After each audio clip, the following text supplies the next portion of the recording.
Hello, how are you guys doing? This is ArtsyWisdom. My name's Diane. Thank you for coming by. Thank you to all my new subscribers for subscribing. I appreciate that. And my old subscribers for hanging out. And anybody's passing by. Anybody that's just here to watch for a little bit and see if you find anything of value. I hope you do. So first of all, current events, sad, of course, the car bombing outside of Trump Tower in Las Vegas and the New Orleans terror attack with the vehicle. It's a sensitive subject, but I wouldn't do this if I didn't feel comfortable looking into these men who they believe to be the perpetrators. They've passed away. They knew they were going to go, most likely. And I wanted to look to see if they were connected, but also their mindset, because both in the military in the past, both had been in Afghanistan, I think. And then the one guy was a Green Beret, I believe. So that is interesting to me, and I don't know what's happening there. So I got into their energies as a person. Now on the other side, they've lost their ego. They're going through this healing phase, and it just happened, obviously. But there's a lot they're processing. But I already did this. I found that they were very communicative and shared with me, got into their energies to understand what was happening. Not that it's going to make it 100% better, but I guess I'm just curious, and I don't know if they are connected, and that was the big thing that I was concerned about. And why? Why would they do this? Why would you take lives like that? It's just so horrible and senseless. Like I said, it's not going to make those people come back, but I don't know. I just find it might be helpful to some to understand. I also am going to go into the Congress that's going to come into, the 119th congressional seating on January 6th, and see if they're going to actually reelect Mike Johnson. Trump gave him the MAGA stamp of approval. So we'll see if that actually happens. I know there's a couple hard right congressmen, or maybe women, who said no, that he was too compromising with the Dems and giving too much money away to Ukraine or whatever. So we'll see. I don't know actually if that's accurate, if they won't vote for him. So I looked into that. I looked into the inauguration. Some people, because I had seen Trump in this twirly, dizzying thing. Somebody had asked if they thought it was dehydration, and I also saw him slamming somebody into a wrestling mat, and I got into that too. So I will tell you what I got visions for the inauguration. He's also holding a rally the day before, which I think has a specific purpose, but I'm going to get into that. I'll tell you about that. Oh yeah, and somebody corrected me on my last video, and it's actually, they were correct. I thought, because I was in high school and Jimmy Carter was in high school, and as soon as Reagan took office, they released the hostages. Iran released their 60-some hostages that supposedly Carter couldn't get them out and Reagan could. Well, come to find out, which it's not 100% accurate, but they're believing this is actually the truth over the years. The people that were there in Iran and the government, Reagan had it held, asked they not be released. And I think there was something about money that they were getting Iran hostages until he took office. So it would look like he did the big deed or the good deed, which is, manipulative, which not good. And some people gave me some other validation about certain things that I saw. I'll show you. I'll tell you about those. And I think that's it. Oh yeah, and big picture about Pluto and Aquarius. Somebody had asked, I think Chris, one of my longtime viewers, she wanted to know about that. And so I did a little bit of research about that. And I wanted to talk with you about the big picture, energetically, planets, and how I perceive them. There's lots of different methods to analyze. It's been around for millennia, astrology in India, Vedic astrology, all these, they all have different modes and different ways. But as I think about some of the astrological aspects, I was going to share those with you. Big picture. It helps me and calms me a lot of times because I can see the earth from far away, and it means like we're, I don't know. I'll share that with you. That's very vague, I guess. But all right, I think that's it. Let's get started. First, I'm going to start off with just a mention. I have these times are hectic right now, and there's a lot of chaos, and there probably will be this year. It's going to be kind of like a wild ride. And sometimes it'll be in neutral and we'll just kind of float.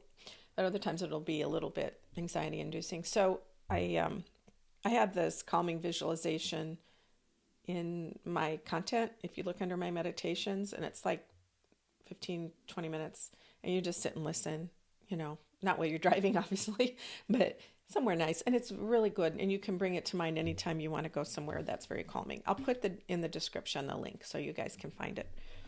And it's just, if it helps you, great. I'm glad. I'm going to start with the Pluto and Aquarius thing. So I looked into Aquarius. It's, it takes about 17 years for the Pluto to change a sign. Pluto is the planet of the underworld. It's like Hades. He takes things and not in the hell way, or not in the way that you imagine a religious punishment, but it's more of the dark, the shadow that we all have in us. And I think it's represented mythologically as this transformation, this beast, this Hades actually brings, and he transforms everything and destroys it so something new can grow. Imagine a forest fire, and the burning and all these new things come up and it's all cleared. It's kind of, not exactly, but similar to that. So Pluto in in Capricorn that planet was trying to transform, or was putting pressure on Capricorn area of the world. Capricorn area, Saturn, which is institutions, governments, structures, traditional things that we count on, and sometimes patriarchy stuff, father figures, leaders. It takes those apart because it finds out what's not working, destroys them, and then new growth can come from that. So we're in the transition. It was going back and forth between Capricorn and Aquarius for a couple of years now. And so there's been a lot of changes in leadership and governments all over the world. So Aquarius now, and the energy of Aquarius, where it's going to stay now for about 17 years, is the sign of the people. It's a sign of technology, community, the populace, everyday guy or woman. Also, your surroundings, or people that that bind together, that work together, that friends. And it's also about freedom. And it's also about wisdom or inspiration, sometimes shockingly quick things that happen really fast. So, and that's Uranus, because Aquarius is ruled by Uranus, the planet. So Pluto in this sign is bringing to light all the things that the people want. It's coming to light. The old patriarchy is dying away. And the old ways, the old institutions, they're being dismantled a little bit, obviously.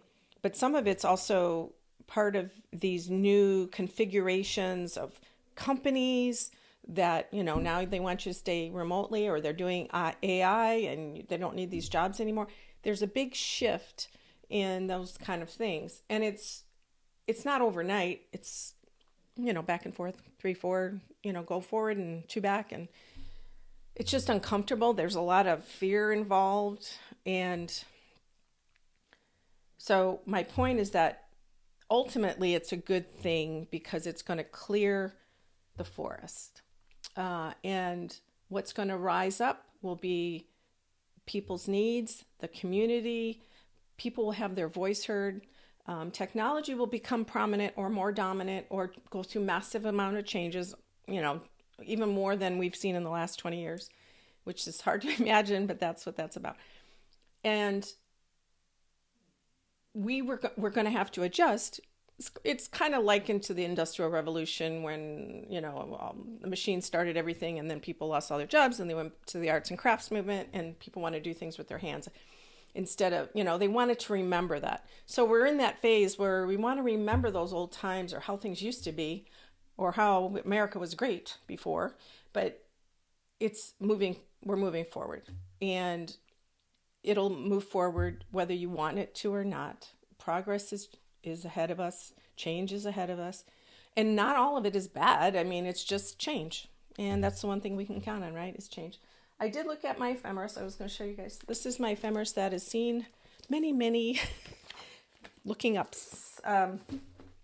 And I looked September, besides January being with the Mars-Pluto opposition, which is causing some push me, pull me, power struggles, maybe some violent episodes. And the ones that we just saw, I think, are related to that Mars opposite Pluto, because Mars is it was in Leo, now it's going to go back in Cancer, where it's going to be more defensive like a crab and get in its shell and protectionist. And it might be related to the United States, where we have to protect ourselves in some way, shape, or form. I'm not saying there's going to be a big event, but the energy is for that, is the feeling for everybody is that. So we're all in this, like, I don't know what we should do, because there might be something else that could happen any moment. It's going to change through January, but I wanted to say it'll ease up after January and in past February, and then things will peak again September, October. Pluto and Uranus will be, or was it Neptune? I'm sorry. Pluto and Uranus, I think, are going to... Yeah, and so, or not conjunct, I'm sorry, trining each other. So it's actually a nice, it may feel like there's going to be a speeding up of these big changes in the fall, and it could be related to new bills or new government things or people, inventions, could be new medical devices and AI stuff, but it's kind of the 60s when they were conjunct, Pluto and Uranus were conjunct. Now they're trining each other, which is a nice flow. So whatever changes happen then, we're still experiencing those. We will continue to experience those on and off for years and years. It just depends on how they are. So look forward to that in a good way. It may feel a little off-putting or a little, nervous because it's new, but ultimately it'll be for the good. It may be messy though, just saying, September, October. And so when people feel change coming, like they have been for the last several years, there's a lot of pushback, and people are sensitive because we're all made of the same carbon, nitrogen, hydrogen, all that stuff. And that's what I wanted to get to is real quick is, we got our sun, we got all the planets that are moving around it. We're the third one, Mercury, Venus, and us, and then Mars, and so on. Everybody's spinning around the Earth at different times, or around the sun at different speeds, and we're all at different angles depending on how fast they're going. And, the Pluto's way out there, so it's going super slow. And that's why, the different aspects, and it's why it's so slow to recover and slow to, happen. But the thing I wanted to say was that if you pull back, the Earth is we are on this little tiny chunk of rock in the middle of the universe. Well, maybe not even in the middle, maybe we're in the corner. But if you zoom down into that Earth, we're just a tiny blip of human activity since the beginning of time. And if you think about what we do on this planet, we take it, it's so important. But in the big picture, things have been doing this for millennia or, millions of years. Dinosaurs came and went, meteors hit the Earth, blew it up, and then changed everything. So the Earth will survive mostly. I think. I don't foresee any big meteors or any big nuclear or anything, but my point is that it's just the way these energies are. And sometimes the aspects or the angles makes us more intense or letting go or, and sometimes it's easy and things flow. Right now, things are a little bit more tense. And it's not just because what's happening on Earth, it's out there and it's influencing all of us. We're made of the same material, carbon, nitrogen, hydrogen, all those things out there are the same as us, our bodies, Earth. So we're all reacting to it. if we just pull back, big picture, we're going to get through this and have faith that things change. Like I just said, it's scary because they change, but they will change again, and it just keeps happening. Okay. All right. Discuss our zoom down to earth and discuss the Congress, the next Congress. Now, I went into the energy of Mike Johnson, and I know he reached out to all his congressmen that would vote or not vote, congresswomen. I'm really on the fence. I feel like it's going day to day. Timing is the funny thing, and I know he got the stamp of approval. I feel like it's going to be an extended vote. I don't feel like he's going to get a first go around. I feel like it may be like the Kevin McCarthy thing, where they have to take a few votes. They may even go to the next day. I pulled some cards, and I got grief. These are my crow cards. I know some people may not like them. I think they're neat. So can you see all the Republicans or all the Democrats are sad over this thing that they can't figure out but there can be a lot of pressure from Trump's new administration or staffing to get him in there because they need to certify those election results on the 6th. And then I pulled upheaval. So I don't think it's going to go as they planned. When I got into his energy, I think he's, I seen him always as the wizard behind the curtain in the Wizard of Oz, and he's moving all the buttons. And I think it's going to be a delayed response. They're not going to do it on the 6th, I think. I don't know for sure. Curious experiments, that sort of thing. Because there's only 219 to 215 because they had 220 and then they lost the representative or the congressman from Florida, Mr. Gates. So let's see. I'm going to go to the Trump inauguration or this rally. Okay, let's move down the line. In the past, I saw the inauguration with him spinning. And now I see him like... I'm in his energy, and I'm asking, why do you want this rally? What's the point? And it's like a victory lap kind of thing. That's the feeling. I feel like his people are doing it to appease him in a way because he needs, to have constant praise. And so I think they think that he will feel so much more. They're having them focus on that. That's the other thing I think, because the rally I think will bring in people. It will have security, but the inauguration will be different. The people will come, but it won't be the same. And I think they fear that the people at the inauguration won't be near as many, and they're nervous about how he'll feel about that, and he's going to get angry. So I think this rally is something they can control and get more people there. And I see these vertical lines. What is the vertical lines? Like white columns. Is he going to be anywhere? He's not going to be at the Lincoln Memorial or anything. Why are you doing this rally? Yeah, he's there's a lot going on. There's a lot of things happening. I feel like he's managing something here and they're doing a bunch of things here. Because when I get into a remote viewing, it's in that time, in that moment. It's not in the future so much, it's right now. And I don't feel good. I'm not sick, but I don't feel great. Overwhelmed, like, it's like the early, I've talked about this multiple times, dementia, when you don't know exactly, you're there, but you're not there. It's not like he's completely gone, but he's having a hard time tracking and keeping track of all the different activities and all the things that are going to be happening. That's the feeling I'm getting. And I'm sorry, my watch just keeps going off. So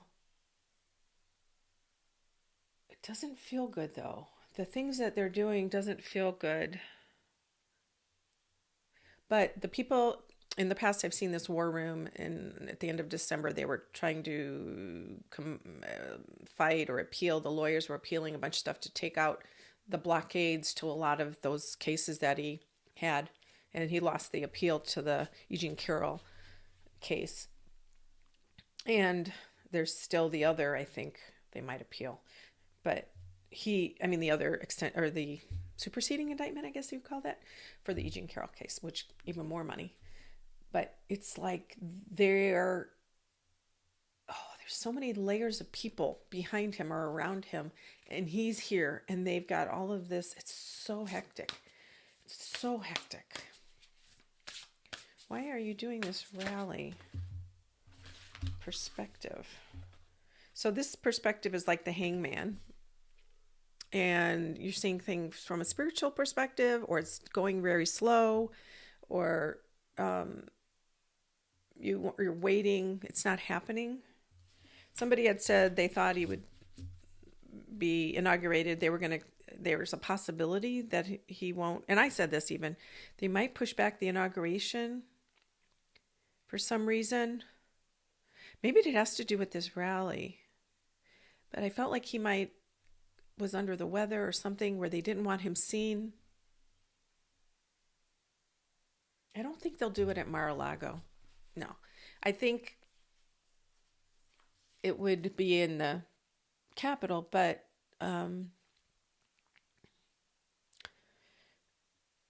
it's like I don't know if you guys remember when he first came to office, and Sean Spicer, they started with these TVs. They wanted to bring in all these small media outlets all over the country so the regular people could, regular media journalists from all the country, not just the big names, were able to ask questions. They started doing that, and eventually I think it got too unwieldy and they stopped doing it. But it feels like that, like they want to bring in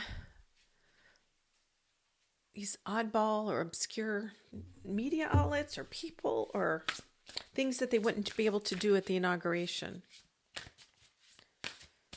It's weird. Okay. What are you doing? Why is this rally?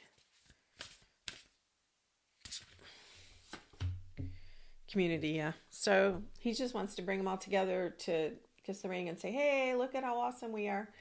Because he's not going to be the same at the inauguration. He's going to have all those other people there, and I think he's going to feel, his people want him to feel strong and powerful, praise him, and feel really like everything is great, and he's a winner. It's like, what is it? The king who wore no clothes or something. It's kind of the same thing. They don't want him to know that, so they're moving things around and making it all shiny. Look over here. Same kind of thing that he does. Not saying he's not powerful anymore, but it's just like that. It's kind of a funny thing. I also think there's something else he's going to announce at this rally that he can't do at the inauguration. Something like that. And he's been talking about that one guy who I'll get into is a immigrant, which he's not. He was born and raised in Texas. I'm not going to give their names, by the way, the terrorists, the guys who did that. I'm not going to share their names. There's no point to that. I'm just going to get into their energy because I know who they are in general. Somebody had asked if he would get dehydrated. That's why he spun around. It's possible. Dehydration in older people makes your brain not work. And they get real loopy and confused. I know my grandma on both sides, that's what happens. So you really have to keep them hydrated. Maybe. I also see him sidestepping. There's a movement instead of the wrestling match and slamming. It's like he's sidestepping the inauguration. I don't know what that means. Sidestepping meaning he's going to do it in a different way, maybe. It's very weird. Maybe the certification, they'll have its certification done by then. Don't get me wrong. I'm just saying let's pray for everybody in the world. Pray for all these victims everywhere. Pray for all these difficult times. We need to elevate our energy and the spirit around us. Let's keep doing that. If we all contribute, it does help. I believe it does help. Okay. So I got into these men who they believe are the perpetrators of these terrorist acts. Now, the one who I found very interesting was the one that was in the cyber car or cyber truck in front of the Trump Tower in Las Vegas. And he was a Green Beret, if it's the same person they're saying it is. And when I got into his energy, it felt very intense. And he feels very alone. Of course he was alone, but it's a sense of aloneness, a loneliness, a separateness from anybody. If he does have a family, I don't think they were around. This is all what I'm seeing.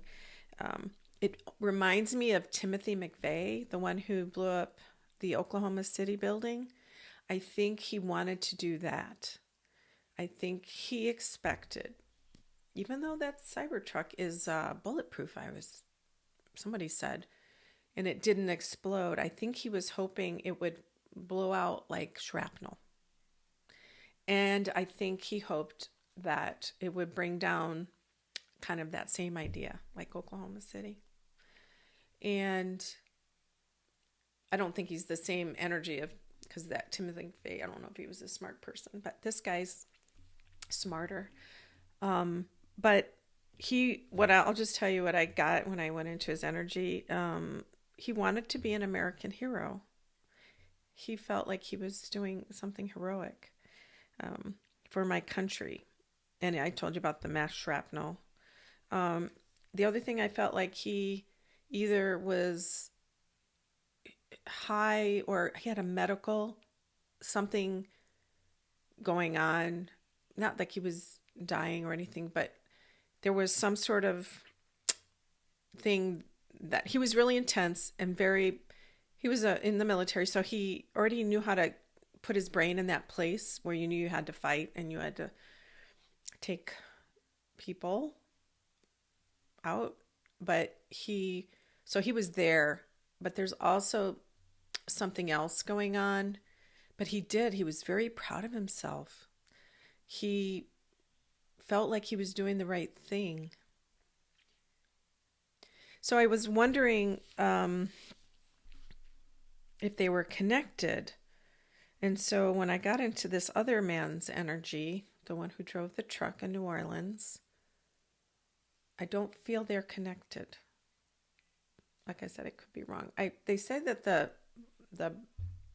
material in the vehicles is similar, the way they made it, and it's super weird. They're around like within the same day or so, 24 hours.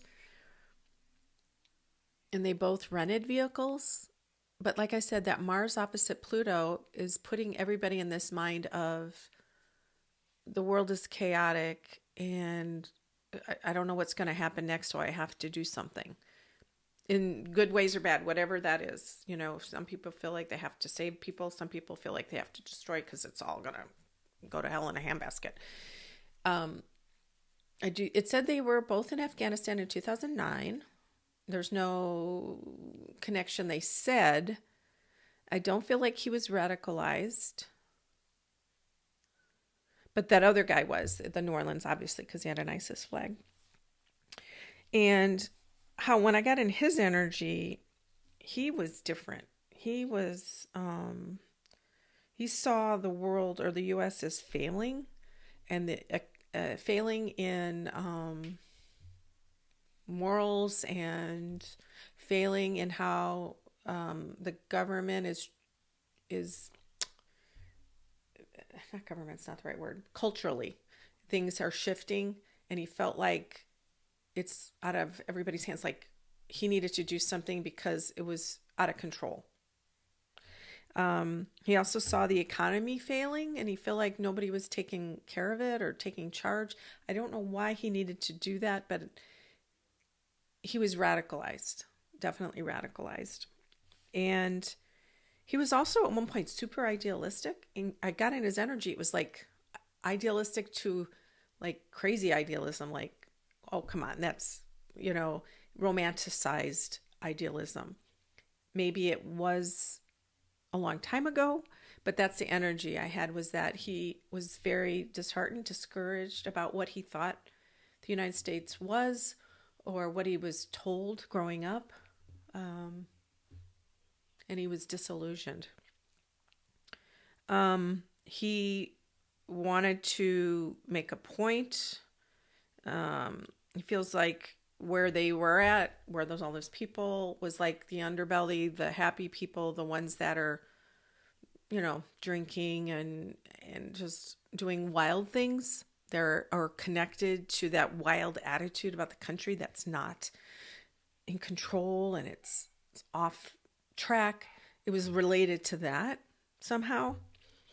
And he was mad about the kind of raunchiness there somehow.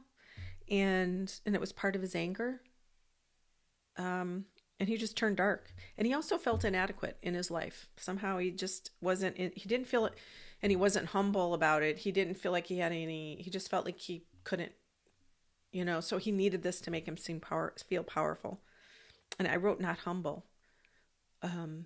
He was, in his brain is a little twisted, obviously. And I wrote, the power of doing this was intoxicating to him, but in the best way for him. I know that sounds weird, but it wasn't through a drink or a drug or anything. He felt like he was getting high on this. And that's the highest form of that. That's what I'm telling you. I know it's not makes sense. I also wrote parasite in his brain, maybe. That's the other thing. I thought maybe he got something in there and it twisted his brain, made it do something. But I don't feel like they were connected. I do feel like they may have been influenced by similar things, but I don't think, it's so coincidental, but I don't see them. I feel like they're connected somehow, but not at this timing stage. I feel like they just are influenced by certain things. And I wanted to know if this Trump Tower guy was trying to send a message that he was, anti Donald, or anti whatever they're saying or they were doing. And because I was like, military, they watch Fox News and they're very right Republicans, usually, not all of them, sure. But he was a Green Beret, so he felt like he had a mission. And so maybe his patriotism took him to that place.